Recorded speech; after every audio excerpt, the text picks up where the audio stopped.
Hi everyone, welcome back to my YouTube channel explosive English with Rakesh sir. दोस्तों, आज की इस वीडियो में हम लोग बात करने वाले हैं DSSB पीजीटी वैकेंसी के बारे में। दोस्तों, ठीक है ना, DSSB पीजीटी वैकेंसी के बारे में बात करेंगे, जिसका अभी वैकेंसी आ चुकी है, आप सभी को भी पता है। और इसके साथ ही साथ दोस्तों, आप सभी को ये भी पता होगा कि इस वैकेंसी का जो फॉर्म है वो अप्लाई होना स्टार्ट हो चुका है। क्लियर? ये फॉर्म जो है दोस्तों, आपको बता दूं कि 16 जनवरी 2025 से, है ना, ये फॉर्म भरा जा रहा है। यानी कि 16 जनवरी 2025 के दोपहर से ये फॉर्म भरना स्टार्ट हो चुका है दोस्तों। और ये फॉर्म जो है दोस्तों, ये ऑनलाइन भरी जा रही है। ठीक है, इस फॉर्म को ऑनलाइन अप्लाई करना है, ऑफलाइन मेथड में नहीं। ये ऑनलाइन मेथड से ये फॉर्म को भरा जा रहा है। क्लियर? इसके साथ ही साथ दोस्तों, आपको बता दूं कि इस फॉर्म के भरने का लास्ट डेट है उस दिन जिस दिन के लिए आपका दिल ज़्यादा मचलता है, और वो दिन है दोस्तों 14 फरवरी 2025, यानी कि आपके वैलेंटाइंस डे। ठीक है, जिस दिन आप वैलेंटाइन डे मनाएंगे उसी दिन इसका फॉर्म भराना बंद हो जाएगा, यानी कि वो आखिरी दिन होगा। ठीक है, तो आप अगर अभी तक फॉर्म नहीं भरे दोस्तों, तो प्लीज़ आप इस फॉर्म को ज़रूर अप्लाई करें, है ना, अगर आप इसके लिए एलिजिबल हैं तो। आज की इस वीडियो में हम लोग बात करेंगे अभी एलिजिबिलिटी को लेकर के। एलिजिबिलिटी क्या है? एलिजिबिलिटी, है ना, एलिजिबिलिटी के बारे में बात करेंगे, एज के बारे में बात करेंगे, एज लिमिट क्या है इसका। इसके साथ साथ दोस्तों हम लोग बात करेंगे क्या इसमें सीटेट अनिवार्य है या नहीं है ना, उसकी भी बात करेंगे। साथ ही साथ टोटल पोस्ट, कितने पोस्ट पे ये वैकेंसी आई हुई है, इसकी भी बात करेंगे दोस्तों। इसके साथ साथ मैं आपको बता दूं कि हम लोग अभी बात करने वाले हैं सिलेबस की बात करेंगे, यानी कि एक तरह से कह सकते हैं कि इसकी सिलेबस क्या है, कितने मार्क्स के एग्जाम आएंगे, है ना, कितना मार्क्स का क्वेश्चन पूछा जाएगा आपसे, कितने पेपर होंगे, इन सभी के बारे में बात करेंगे टोटल। इसके साथ साथ क्या इसमें नेगेटिव मार्क होगा या नहीं होगा, इसकी भी बात करेंगे। मोड ऑफ एग्ज़ाम, किस तरह से आपका एग्ज़ाम लिया जाएगा, एग्ज़ाम जब लिया जाएगा दोस्तों, तो उसके साथ साथ आपको हम ये भी बताएंगे कि इसमें जो है सो क्या आपका कह सकते हैं क्या जो लैंग्वेज होगा ना, पेपर का, क्वेश्चन पेपर का लैंग्वेज होगा वो किस प्रकार का होगा, वो भी बात करेंगे। तो इस तरह से तमाम पॉइंट्स पे हम लोग एक एक करके बात करने वाले दोस्तों। तो चलिए हम लोग सीधा स्टार्ट करते हैं। सबसे पहले आपको बता दूं, जैसा कि अभी मैंने आपको बताया कि इसका फॉर्म भराना जो है ना, अप्लाई होना दोस्तों, वो ऑनलाइन स्टार्ट हो चुका है 16 जनवरी से, और 14 फरवरी तक ये फॉर्म भरा जाएगा। ठीक है, अगर आप अप्लाई नहीं किए तो आप अप्लाई कर सकते हैं। ये जो वैकेंसी आई हुई है DSSB के द्वारा निकाला गया वैकेंसी, और ये पीजीटी पोस्ट के लिए, यानी PGT means post graduate teacher के लिए DSSB के द्वारा निकाला गया ये वैकेंसी है पोस्ट ग्रेजुएट टीचर के लिए। क्लियर? अब देखते हैं दोस्तों कि पोस्ट ग्रेजुएट टीचर के लिए जो वैकेंसी आई है, इसमें आपको मैं बता दूं कि जो DSSB वैकेंसी निकालता है दोस्तों, वो 3 डिपार्टमेंट हैं उसके, है ना। DSSB के द्वारा वैकेंसी निकाली जाती है, तो उसका 3 डिपार्टमेंट है जिनके द्वारा ये वैकेंसी निकाली जाती है। एक है दोस्तों DOE, है ना, एक जो डिपार्टमेंट है उसका नाम है DOE। दूसरा है क्या, MCD, ठीक है। और तीसरा जो डिपार्टमेंट है वो है दोस्तों NDMC, ठीक है। ये 3 इसके डिपार्टमेंट हैं जिनके द्वारा वैकेंसीज आउट किए जाते हैं, वैकेंसी निकाले जाते हैं। अभी जो बता दूं, अभी ये जो वैकेंसी आई हुई है जिसका फॉर्म अभी भराना स्टार्ट हो चुका है, वो आया हुआ है DOE के द्वारा। ठीक है, इस बात को ध्यान में रखेंगे।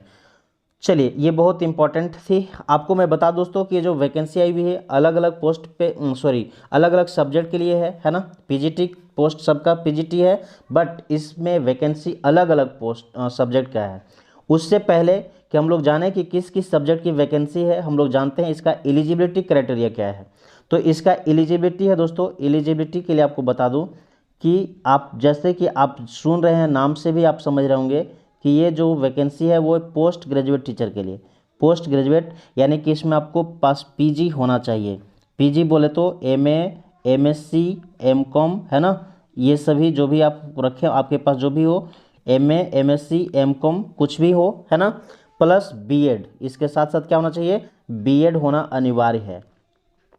पहले जो वैकेंसी आती थी दोस्तों, उसमें क्या होता था DSSB की वैकेंसी में, कि वहाँ पे बीएड रिक्वायरमेंट नहीं होता था। बीएड का रिक्वायर्ड स्टार्टिंग में फॉर्म भरते समय नहीं होता था। उसमें ये आप लोगों को मौका दिया जाता था कि यदि आपने पीएचडी किया हुआ है, जैसे आप एमए किए, एमए के बाद अपना पीएचडी कर लिए, बीएड न करके डायरेक्ट पीएचडी कर लिए हो, ठीक है, तब भी आप फॉर्म अप्लाई कर सकते हैं। अगर आप मैट्रिक में अच्छे मार्क्स लाए हैं एकदम, है ना, अच्छे मार्क्स के साथ आप पास किया, मैट्रिक है फर्स्ट डिवीज़न से, मार्क्स में बता रहा हूँ, फर्स्ट डिवीज़न आपने पास किया मैट्रिक में, इंटर भी फर्स्ट डिवीज़न है, ग्रेजुएशन भी फर्स्ट है, पीजी भी फर्स्ट है, तो ऐसे अगर सभी में आप फर्स्ट डिवीज़न के साथ पास थे तो आपको इसमें विदाउट बीएड, बिना बीएड का भी फॉर्म अप्लाई करने का मौका दिया जाता था। और उसमें कंडीशन रहता था कि आप फॉर्म अप्लाई कीजिए, आप एग्ज़ाम भी दीजिए, अगर आपका एग्ज़ाम निकल जाता है तो आपको जॉब भी दे दिया जाएगा। लेकिन उसमें कंडीशन ये था कि 3 इयर्स के अंदर, है ना, 3 इयर्स के अंदर आपको जो है सो फिर बीएड कर लेना होता था, जिसमें कि बीएड 2 साल का ही होता है, तो लोग उस टाइम पूरा कर लेते थे। बट इस बार ये जो वैकेंसी आई हुई है, स्पष्ट बोला है कि आपके पास बीएड होना चाहिए। अब वो पहले वाला सिस्टम खत्म कर दिया। क्लियर? तो ये हो गया एलिजिबिलिटी में कि आपके पास मतलब पीजी जिसको बोल सकते हैं ना, पीजी चाहे वो किसी भी स्ट्रीम से हो, आप साइंस से हो, कॉमर्स से हो, आर्ट्स से हो, उससे मतलब नहीं है, पीजी प्लस बीएड आपका होना चाहिए। और ये जो है दोस्तों, पीजी प्लस बीएड में आपका सभी में 50% मार्क्स एटलीस्ट, यानी कि खासकर पीजी में एटलीस्ट 50% मार्क्स के साथ आप पास किए हों, ऐसा याद रखेंगे। 50% मार्क्स के साथ अगर आप पास किए हो पीजी, चाहे वो एमए हो, एमएससी हो, एमकॉम हो, कुछ भी, तब भी आप अप्लाई कर पाएंगे। अगर आपका 50% से कम होगा तो फिर आप अप्लाई नहीं कर पाएंगे। क्लियर? इस बात को आप ध्यान में रखेंगे।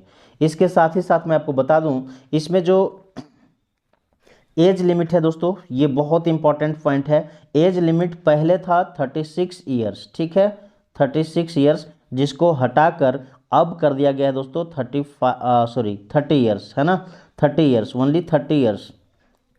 अब देखो ये जो एज है वो घटा दिया गया है, यानी कि पहले 36 ईयर्स तक के वैकेंसी भरते थे लोग, अब 30 ईयर तक ही कर दिया है, जो कि यह एक बहुत बड़ी चिंता का विषय बना हुआ है ना। आप लोगों को, खासकर उनका जिनका एज 30 के पार हो गया, इस वैकेंसी का इंतज़ार करते करते, उनके लिए एक बहुत बड़ी दुख की बात है कि एज 30 ईयर्स तक ही है। हाँ, अगर आप चाहते हैं तो आप इसके लिए आवाज़ उठा सकते हैं, इसके लिए एलजी से जाकर मिलकर बात कर सकते हैं दोस्तों, या फिर कोर्ट में आप अपना इसका केस दर्ज कर सकते हैं, इसकी मुद्दा उठा सकते हैं। क्लियर? इस पे ज़्यादा मैं बात नहीं करूँगा, आप अपनी तरफ से समझदार हैं, आप समझकर आगे अपना कदम उठा सकते हैं। इसके साथ ही साथ मैं बता दूं कि इसमें सीटेट की कोई ज़रूरत नहीं है। अगर आप सीटेट क्वालिफाइड हैं तो अच्छा है, नहीं क्वालिफाइड हैं तो भी कोई मतलब इसका नहीं है, क्योंकि सीटेट सिर्फ टीजीटी, है ना, टीजीटी पीआरटी पोस्ट के लिए ही होता है। यानी टीजीटी और पीआरटी पोस्ट के लिए अगर आप अप्लाई करते हैं तो वहाँ पे आपको सीटेट चाहिए, बट पीजीटी के लिए सीटेट की कोई ज़रूरत नहीं होती है। क्लियर? और ये वैकेंसी पीजीटी का है, इसलिए यहाँ पे सीटेट का कोई मतलब नहीं है, कोई ज़रूरत नहीं है। क्लियर हो गया? अब हम लोग देखते हैं दोस्तों कि जो वैकेंसी आई हुई है किस किस सब्जेक्ट के लिए आई है, अब कौन कौन से सब्जेक्ट में कितनी पोस्ट है। तो देखिए ये जो वैकेंसी है इसका आपका बता दूं कि हिंदी के लिए, देखिए पोस्ट हिंदी के लिए बता रहा हूँ, इसका कोड दिया हुआ है 824। ये male Hindi, PGT Hindi male का सीट है दोस्तों 70 एंड फीमेल का सीट है 21, यानी टोटल 91 है हिंदी में, 91 पोस्ट, ठीक है। इसके बाद आपको बता दूं, इसके बाद देख सकते हैं क्या कि आपका पीजीटी मैथ्स का है 21 मेल के लिए, फीमेल के लिए है 10, यानी 31 हो गए टोटल। इस तरह से आपका फिजिक्स में भी आया हुआ है, फिजिक्स पीजीटी फिजिक्स के लिए अप्लाई कर सकते हैं, मेल 3 सीट है और फीमेल के लिए 2 सीट है, ठीक है। फिर इसके बाद अगला है दोस्तों पीजीटी केमिस्ट्री का भी सीट है, पीजीटी केमिस्ट्री की भी वैकेंसी है, वे उसमें मेल के लिए 4 एंड फीमेल के लिए 3 सीट हैं। क्लियर? एंड पीजीटी बायोलॉजी का भी है, यानी कि साइंस में तीनों ही डिपार्टमेंट का है, तीनों ही स्ट्रीम, बायोलॉजी फिजिक्स केमिस्ट्री तीनों में। देखिए बायोलॉजी मेल के लिए 1 सीट, मात्र 1 सीट है, और बायोलॉजी के लिए फीमेल में 12 सीट है, यानी कि इसमें फीमेल का सीट ज़्यादा है मेल से, ठीक है। इसके बाद हम लोग देखते हैं आगे है दोस्तों इकोनॉमिक्स, पीजीटी इकोनॉमिक्स का भी है, जिसमें कि मेल के लिए 60 और फीमेल के लिए 22 सीट है। देखिए पीजीटी कॉमर्स का मेल का सीट है 32 और फीमेल का सीट है दोस्तों क्या 5, है ना, 32 + 5 37। इस तरह से आपका फिर पीजीटी हिस्ट्री का भी है, जिसमें 50 है मेल के लिए और 11 है फीमेल के लिए। पीजीटी जियोग्राफी का है, मेल के लिए 21 और फीमेल के लिए 1 सीट है सिंगल। ठीक है, इस प्रकार से आपका फिर देखेंगे पीजीटी पॉलिटिकल साइंस, मेल के लिए 59 और फीमेल के लिए 19। ठीक है, इसी प्रकार से पीजीटी सोशियोलॉजी, सोशियोलॉजी मेल के लिए है दोस्तों कितना सीट, इसमें सिर्फ मेल का सीट है 5। इस तरह से टोटल जो सीट हो गया दोस्तों, टोटल जो सीट हैं 432, यानी कि 432 सीट की ये वैकेंसी आई हुई है। क्लियर हो गया, यहाँ तक की बात समझ में आ गया होगा आप लोगों को। चलिए अब हम लोग बात करते हैं दोस्तों आगे कि ये जो फॉर्म भरा जाएगा इसका टोटल पोस्ट समझ गए। अब हम लोग समझते हैं थोड़ा सा क्या कि इसमें जो आएगा आपका एग्जाम में क्वेश्चन वो कितने मार्क्स का होगा उसकी बात कर लें। तो ये बता दोस्तों कि इसमें जो आपका कह सकते हैं सिलेबस एक तरह से है ना, वो सिलेबस बता दूँ ऐसे शॉर्ट में कि सिलेबस में है कि ये जो क्वेश्चन है 2 पेपर का होगा, पेपर 1 ठीक है एंड पेपर 2। पेपर 1 होगा दोस्तों 100 मार्क्स का, 100 मार्क्स का। ठीक है, पेपर 1 100 मार्क्स का और पेपर 2 होगा 200 मार्क्स का। ठीक ना, चलिए अब हम बताते हैं। पेपर 1 जो होगा 100 मार्क्स का दोस्तों, ये होगा अलग अलग, इसमें 5 सब्जेक्ट 5 विषय का क्वेश्चन पूछा जाएगा, यानी कि जनरल अवेयरनेस इसको बोल सकते हैं ना, जिसमें कि आपका आएगा मैथ से होगा, मैथ, इंग्लिश, हिंदी है ना। इसके साथ साथ आपको रीजनिंग भी रहेंगे, जनरल अवेयरनेस भी रहेगा, यानी कि सभी 5 पेपर होंगे। 5 सभी पेपर से 20 नंबर के क्वेश्चन पूछे जाएंगे, यानी 25 जा 100 मार्क्स हो जाएगा टोटल। क्लियर हो गया बात। इसके बाद बता दोस्तों ये जो 200 मार्क्स का है ये आपका सब्जेक्ट पेपर होगा। सब्जेक्ट पेपर कहने का मतलब कि जिस सब्जेक्ट से आप अप्लाई कर रहे हैं उसी सब्जेक्ट से आपको 200 नंबर का क्वेश्चन पूछा जाएगा। क्लियर। अब आपको ये भी बता दोस्तों कि ये जो क्वेश्चन पूछे जाएंगे वो बाइलिंगुअल होंगे। इस क्वेश्चन पेपर का जो लैंग्वेज होगा वो क्या होगा, बाइलिंगुअल होगा। समझ में आ रही है। अब बाइलिंगुअल होगा तो मतलब क्या हो गया कि ये जो है ना, सो आपका हिंदी एंड इंग्लिश दोनों में होगा, हिंदी में भी होगा पेपर और हिंदी के साथ साथ आपका इंग्लिश भी होगा। जिसको जो समझ में आए अपने हिसाब से आप समझकर लिख सकते हैं। बाइलिंगुअल पेपर पूछे जाएंगे एक्सेप्ट लैंग्वेज पेपर। मैं आपको बता दूं कि ये बाइलिंगुअल क्वेश्चन पेपर होंगे लेकिन लैंग्वेज पेपर को छोड़कर, है ना, क्योंकि जो लैंग्वेज पेपर होगा उसको तो खैर अलग नहीं किया जा सकता है। लैंग्वेज पेपर जो होंगे वह उसी लैंग्वेज में होगा जिस लैंग्वेज का वो पेपर है। समझ में आ रही बात। जैसे हिंदी का अगर क्वेश्चन होगा तो हिंदी सिर्फ हिंदी में होगा, इंग्लिश का होगा तो सिर्फ इंग्लिश में होगा दोस्तों। समझ में आ रही है बात। ऐसे अपना अपना लैंग्वेज पेपर लैंग्वेज में होगा, बाकी जो अदर सब्जेक्ट हैं वो बाइलिंगुअल होंगे। क्लियर। आशा करता हूँ आप सभी को ये बात समझ में आ रही होगी दोस्तों। अब हम लोग आगे समझते हैं कि इसको अप्लाई कैसे करना है। ठीक है ना, हाउ टू अप्लाई, कैसे आप इसको अप्लाई करने वाले हैं, इस फॉर्म को अप्लाई करना कैसे है, चलिए हम लोग उसको समझते हैं। उसके लिए देखते हैं दोस्तों आपका इसी नोटिफिकेशन दिया हुआ है पेज नंबर 27 में। आप देखिए यहाँ पे सब कुछ स्पष्ट तरीके से बताया हुआ है। ठीक है, हाउ टू अप्लाई। आपको ये जो दोस्तों अप्लाई करना है वो आप ऑनलाइन मेथड में अप्लाई करेंगे। देखिए हाउ टू अप्लाई का ऑनलाइन अप्लाई करना है। इसके साथ साथ मैं आपको बता दूं कि इसमें जो ऑनलाइन अप्लाई करेंगे सभी कैंडिडेट्स पहले ऑनलाइन जो इसका अपना ऑफिशियल वेबसाइट है दोस्तों, है ना, DSSBonline.nic.in पे जाना है और वहाँ पे जाकर के आप इसको ऑनलाइन वेबसाइट पे जाकर इसका फॉर्म अप्लाई करेंगे। ठीक है, उसमें आपसे जो कुछ भी मांगा जाएगा, डिमांड होगा वहाँ पे name, father's name, mother's name, आपका डेट ऑफ बर्थ, है ना, क्वालिफिकेशन, सब जो भी चीज़ें होंगी वो सभी चीज़ें, सिग्नेचर, फोटो सब जो होगा अपलोड करके आप अच्छे से उसको चेक कर लेंगे। इसके बाद फिर आप उसको सबमिट करेंगे। क्लियर हो गया। अब सबमिट करने के बाद क्या होगा दोस्तों, आपको बता दें कि इस में आपको ऑनलाइन पेमेंट भी करना है। जो पेमेंट करना है वो भी कैसे करना है, ऑनलाइन ही पेमेंट करना है। समझ में आ रही है बात। ऑनलाइन पेमेंट करना है और ये पेमेंट का जो होगा दोस्तों, देखिए ये जो फॉर्म है सिर्फ ऑनलाइन आपको भरना है। अगर आप ऑफलाइन मेथड से भरते हैं, यानी कि साफ यहाँ पे देखिए स्पष्ट लिखा हुआ है कि यदि आप अपना जो फॉर्म है वो बाय पोस्ट भेजते हैं, बाय पोस्ट या बाय हैंड या बाय मेल, तो उसको क्या किया जाएगा, नॉट बी एक्सेप्टेड, यानी कि उसको एक्सेप्ट नहीं किया जाएगा, आपका फॉर्म रिजेक्ट हो जाएगा। इट मीन्स आप सिर्फ और सिर्फ ऑनलाइन भरेंगे और ऑनलाइन भरने के लिए ये जो DSSBonline.nic.in जो इसका अपना ऑफिशियल वेबसाइट है, इसी वेबसाइट पर जाकर के आपको फॉर्म ऑनलाइन भरना है। क्लियर हो गया।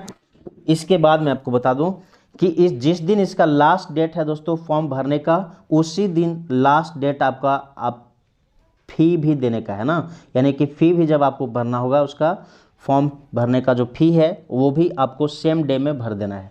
फ़ी है दोस्तों ज़्यादा नहीं, मात्र 100 रुपीज़ है, ओनली 100 रुपीज़ है ना।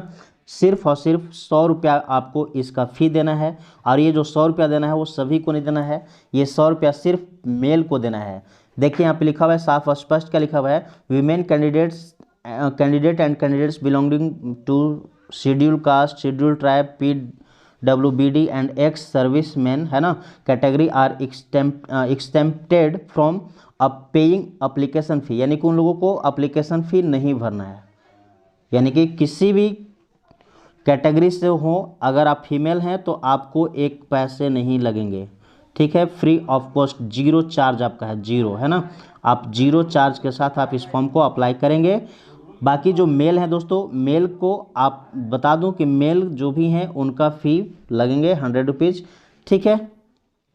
इसमें जो एज है दोस्तों, एज मैं आपको बता दूं कि एज रिलैक्सेशन दिया हुआ है, एज रिलैक्सेशन दिया हुआ है। अब वो जो एज रिलैक्सेशन है, ठीक है ना, उससे पहले मैं आपको बता दूं दोस्तों, देखिए आपका एज से पहले मैं थोड़ा सा एक बात बता दूं कि अगर आप फॉर्म भर रहे हैं तो आपको जो पे दिया जाएगा, पे स्केल होगा, यानी कि पेमेंट करने का वो पे स्केल होगा दोस्तों। देखिए यहाँ पे स्केल भी दिया हुआ है, आपका 8th पे स्केल जो अभी नया लागू होने वाला है उसके अकॉर्डिंग आपका पेमेंट दिया जाएगा। क्लियर, पेमेंट ये हो गया दोस्तों पे स्केल का। इसके बाद हम लोग बात कर लेते हैं, देखिए अप्लीकेशन फ़ी भी बात कर लिए है ना। अब हम लोग बात करते हैं दोस्तों कि जो आप फॉर्म भरेंगे उसका तो बता दिया आपको कि किस तरह से आपका क्वेश्चन पेपर आएंगे, 300 मार्क्स का होगा, देख रहे हैं ना, 300 मार्क्स का, जो कि 3 आवर का एग्ज़ाम होगा।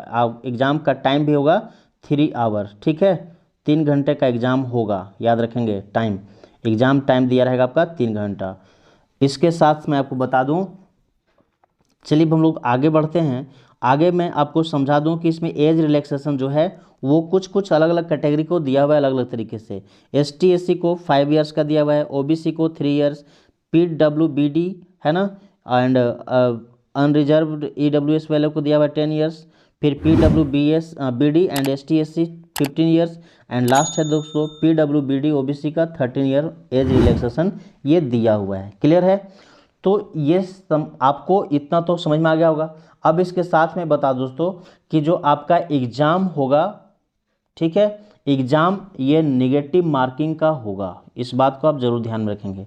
आपका एक जो एग्ज़ाम होगा वो नेगेटिव मार्किंग होंगे इसमें, यानी कि आपका अगर गलत क्वेश्चन होते हैं तो उस पर कुछ क्वेश्चन पर नंबर भी कटेंगे आपका, है ना। और जो क्वेश्चन नेगेटिव मार्किंग है उसका है 0.25 पर क्वेश्चन, ठीक है, 0.25, यानी कि एक क्वेश्चन गलत होने पे 0.25 नंबर कटेंगे। इट मीन्स अगर आपका 4 क्वेश्चंस गलत हो जाता है तो 4 गलत क्वेश्चंस पे आपका 1 नंबर काट लिया जाएगा सही में से, ठीक है, 4 गलत क्वेश्चन पे 1 नंबर आपका काट लिया जाएगा दोस्तों, सही क्वेश्चन जो आप बनाए होंगे उसमें से, यानी कि इसमें नेगेटिव मार्किंग है। आप बहुत अच्छे से सावधानी से इसकी तैयारी करेंगे और एग्ज़ाम भी लिखेंगे। क्लियर है, तो ये थी दोस्तों कंप्लीट इन्फॉर्मेशन, और आशा करता हूँ आप सभी को बात समझ में आ गई होगी। हाँ, इसके साथ साथ मैं बता दूँ कि आपका जो ये टेस्ट होगा ये CBT है दोस्तों, ऑनलाइन टेस्ट होगा, यानी कि कंप्यूटर बेस्ड टेस्ट है ना, ये ऑनलाइन आपसे एग्ज़ाम लिया जाएगा ऑनलाइन, ठीक है, इस बात को भी आप जान लो। क्लियर, तो ये थी कंप्लीट इन्फॉर्मेशन, जो आशा करता हूँ आप सभी को मेरी बात जो मैंने बताया स्पष्ट और सही तरीके से अच्छे से समझ में आ गया होगा। अगर ये वीडियो पसंद आया हो तो प्लीज़ इसे लाइक करना दोस्तों, और अगर आप हमारे चैनल पे पहली बार आए हैं, नए हैं, तो प्लीज़ चैनल को सब्सक्राइब कीजिए, अधिक से अधिक लोगों तक इस वीडियो को शेयर कीजिए ताकि सभी लोगों को अच्छे से कंप्लीट इन्फॉर्मेशन मिल पाए, है ना। आशा करता हूँ कि आपको मैं बता दोस्तों कि जितने भी आप इससे पहले बहुत सारे वीडियोज़ देखे होंगे यूट्यूब पे, लेकिन मैं आपको दावे के साथ कर सकता हूँ कि जितना डिटेल में मैंने बताया किसी ने नहीं बताया होगा, ठीक है। साथ आप हमारे टेलीग्राम चैनल से जुड़ जाएंगे, मैं उस टेलीग्राम चैनल पे इस PDF को अभी शेयर कर देता हूँ, ठीक है ना। तो बस आज के लिए इतना ही, bye bye, take care, thank you.